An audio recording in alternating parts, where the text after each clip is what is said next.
Salut Anne, Salut Chloé. ce soir tu nous emmènes sur la côte oubliée. C'est ça Chloé, la côte oubliée ou Ouinvu ou Puapereu en langue, puisqu'elle est à cheval sur les airs Harachu et Jubea Capone, est un trésor de biodiversité, on ne fait que le répéter, jusqu'ici plutôt bien préservé car protégé par ses habitants et difficile d'accès.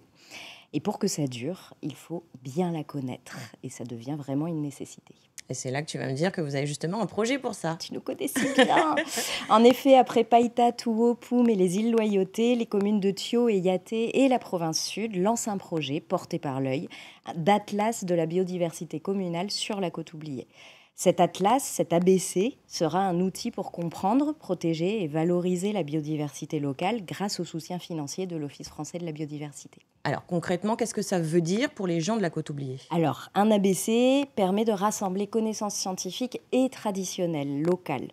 Le bénéfice pour la population est donc double, les retombées directes pour les guides et les structures d'accueil des équipes qui devront se rendre sur le terrain, et le résultat, après, à terme, du projet en termes d'intelligence collective.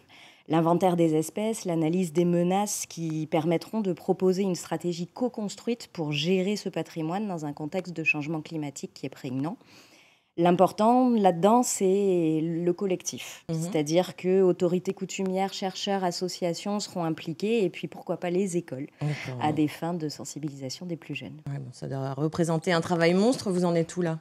Eh bien, nous avons déjà compilé plus de 30 000 données existantes qui révèlent des premiers chiffres à rendre jaloux tous les naturalistes du monde. 80% des plantes sont endémiques, 74% des oiseaux, 27% des espèces d'eau douce de la côte oubliée. Dans certaines zones, on monte même à 95%, ce qui est quand même... Ah oui. Et il y a déjà eu des missions sur le terrain?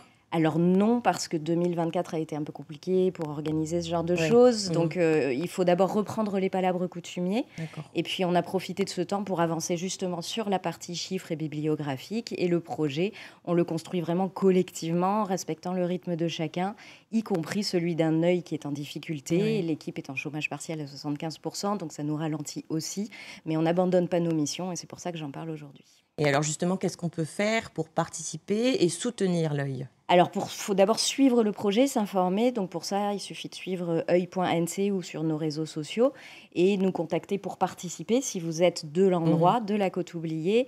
Et pour ceux qui peuvent faire un don déductible des impôts sur notre cagnotte Litchi, parce que chaque aide, chaque partage, chaque témoignage de soutien peuvent faire la différence pour l'avenir de l'œil. Donc, on compte un peu sur vous tous. Merci beaucoup Anne et surtout courage à l'équipe de l'œil qui participe l'œil à la préservation de l'environnement depuis maintenant 15 ans.